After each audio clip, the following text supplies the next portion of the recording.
കാലഘട്ടത്തിൽ ഈ ഭൂമി പരന്നതായിരുന്നു. ഇന്നല്ല. ശാസ്ത്രം വളർന്നു കണ്ടുപിടുത്തങ്ങൾ വികസിച്ചു വന്നപ്പോൾ ഭൂമി അണ്ഡാകൃതിയിലാണ്. ഇന്ന് അതാണ് ശരി. നിന്റെ ലൈസൻസ് എടുക്കടേ. ഒരു 5 മിനിറ്റ് കഴിഞ്ഞപ്പോൾ താഴെ നമ്മളെ കുട്ടികളാണ് ഇവിടെ ഉള്ളത്. കുറേ കുട്ടികളുണ്ട്, ചെറുപ്പക്കാരൊക്കെ ഉണ്ട്. അപ്പോൾ അവരൊക്കെ താഴെ വന്ന് നോക്കുമ്പോഴത്തേക്കും സംഗതി ഇതാണ്. രാജാ, കൈക്ക് എന്തു പറ്റി? വണ്ടി തട്ടിയതായിട്ടാ. ഇന്നലെ രാത്രി വരെ കുഴപ്പമില്ലായിരുന്നല്ലോ. ഇത് എപ്പോ സംഭവിച്ചു? രാത്രിയിലാന്നേ. വല്ല മതിലും ചാടിയോ?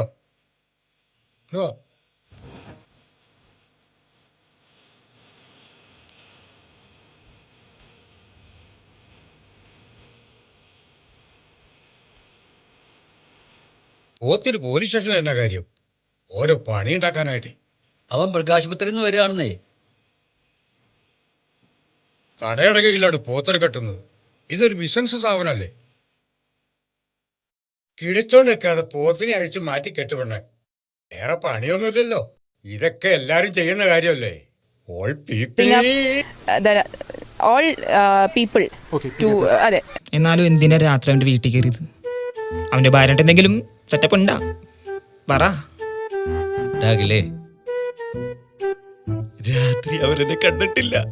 ഞാൻ ഓടി രക്ഷപ്പെട്ടു. പഴയ ഒരു പോത്തുലോണിന്റെ കാര്യം പറഞ്ഞ എന്നെ വിളിപ്പിച്ച. എന്നിട്ട് ഒതുക്കത്തില് ഇന്നലെ രാത്രി പോയ കാര്യം മനസ്സിലാക്കാൻ വേണ്ടിയിട്ടാണ്. എസ് ചോദിച്ചാൽ ഇന്നലെ രാത്രി നമ്മൾ ഒരുമിച്ചായിരുന്നു നീ പറയണം. നിങ്ങൾ അവിടെ കേറിയത് എന്താണ് മനുഷ്യ?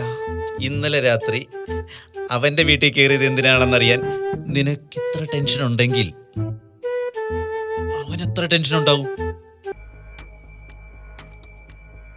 പ്രകാശ് അല്ലേ? അതെ സാർ. രാത്രി എത്ര മണിക്കാ ഈ സംഭവം നടന്നത്? ഏകദേശം ഒരു 12:30 കാണും സാർ. അത് രാജൻ തന്നെയാണെന്ന് നിങ്ങൾ കണ്ടോ? ഒരു സംശയമുണ്ട്. അവന്റെ കൈ ഒടിഞ്ഞ എങ്ങനെയാ? അതറിയില്ല സാറേ. ഞാൻ കഥക് തുറന്ന് നോക്കിയപ്പോഴേക്കും അവൻ ഓടിപ്പോയി.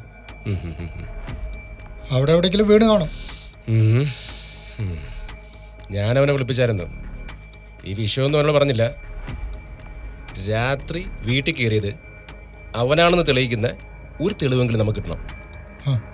അതുകൊണ്ട് നിങ്ങൾ തമ്മിലുള്ള പഴയ പോത്ത് കേസ് പറഞ്ഞാണ് ഞാനവനെ വിളിപ്പിച്ചിരിക്കുന്നത്. എന്താ ഈ പോത്ത് കേസ്? DVSP പറഞ്ഞു എന്നോട്. ലോൺ എടുത്ത് പോത്തിനെ വാങ്ങിച്ച വിഷയം സാറേ. അവനെന്ത് എഗ്രിമെൻറ്റിൽ ഒപ്പിട്ടു.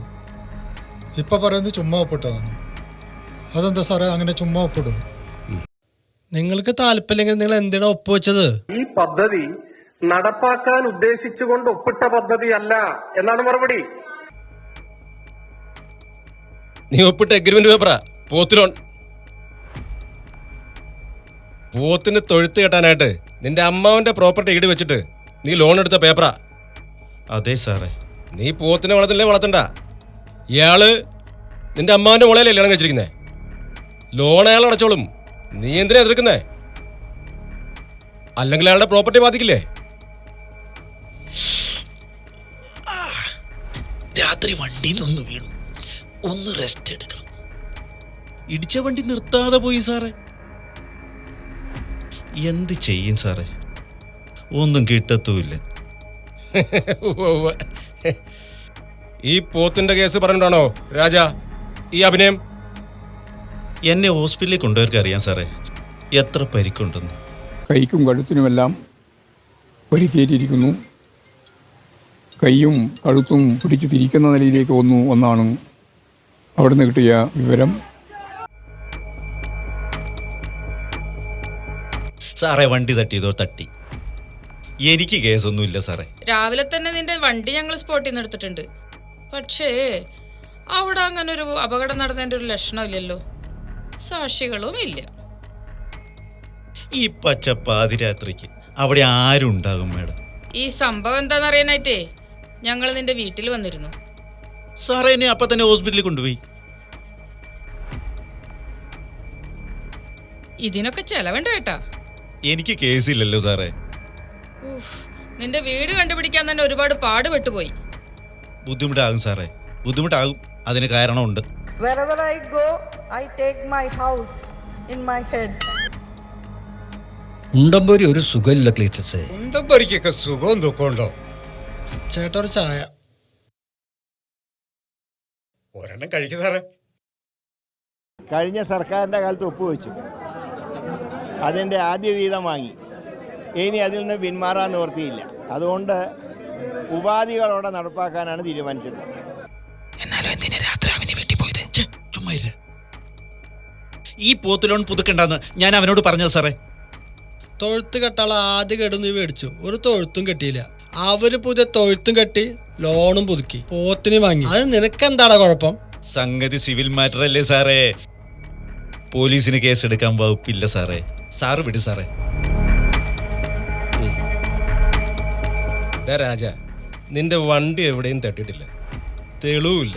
നീ കുണുകുണാന്ന് പറയരുത്. കൈ ഒടിഞ്ഞത് കണ്ടില്ലേ സാറേ? ഇന്റേണൽ ഇഞ്ചുറിയാ സാറേ. സംഗതി ശരിയാ, വണ്ടി കെട്ടിയാണെന്ന് എന്താ തെളിവ്? പിന്നെയാ സാർ, ഇതുപോലുള്ള സമാനമായ ഒരുപാട് കേസുകൾ വരുന്നുണ്ട്, അതൊന്ന് ശ്രദ്ധിക്കണം. ശരി സാർ. ഞാൻ റെയിൽവേ സ്റ്റേഷനിലോട്ട് കയറുമ്പോൾ ആദ്യം കുറച്ച് പേര് നടന്നു വന്നിട്ട് അവിടെ ഉന്തും തുള്ളും ഉണ്ടായി. പക്ഷെ എനിക്കിപ്പോൾ പക്ഷെ ഞാൻ നടന്നു വന്നപ്പോൾ എനിക്ക് കഴുത്താനൊരു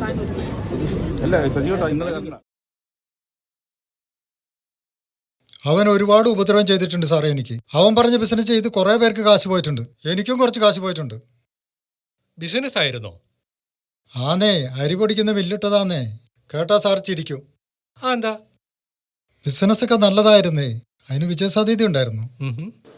അരമണിക്കൂർ കൊണ്ട് കൊച്ചിയിലെത്തി. കൊച്ചിയിൽ നിങ്ങൾ അപ്പം വിറ്റു. അവിടെ 10-15 അല്ലെങ്കിൽ അരമണിക്കൂർ അപ്പം വിൽക്കാം. നല്ല ചൂടപ്പല്ലേ, നല്ലോണം വിറ്റ് പോവും. അങ്ങനെ പൈസയും വാങ്ങി കൊട്ടയായി ഒരു ചായയും കുടിച്ച് അവിടെ നിന്ന് കയറുക. അപ്പോൾ ഉച്ചക്ക് ഭക്ഷണം കഴിക്കാനാവുമ്പോഴേക്ക് കൂറ്റനാടെത്താം. സാറേ സാറേ. എന്താണോ സാറേ ഇത് കണ്ടോ സാർ?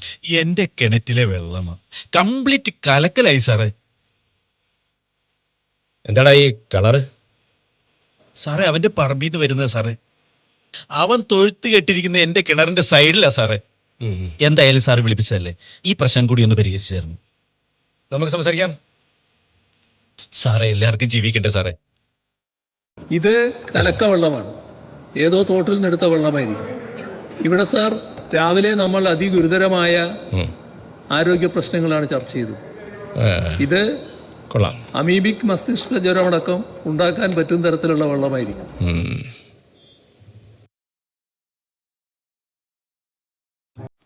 എത്ര കാലമായിട്ട് ഞാൻ ഇങ്ങോട്ട് പുറകെ നടക്കണം? എന്താടാ?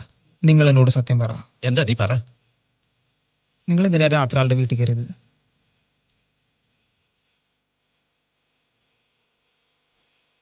അഖിലേ, നീ ആരോടെങ്കിലും പറഞ്ഞ അത് നാണക്കേടാ. ഇതുവരെ ഞാൻ ആരോടെങ്കിലും എന്തെങ്കിലും പറഞ്ഞിട്ടുണ്ടോ? അതില്ല. എടാ, ഞാൻ പോയ കാര്യം സക്സസ് ആയില്ല. പോത്തിന്റെ കുത്തം കിട്ടി. വണ്ടി ഇടിച്ചെന്ന് പറഞ്ഞപ്പോ നീ എന്താ വിചാരിച്ചേ? പോത്ത് കുത്തിയതടാ, നടുകൂടിഞ്ഞ്.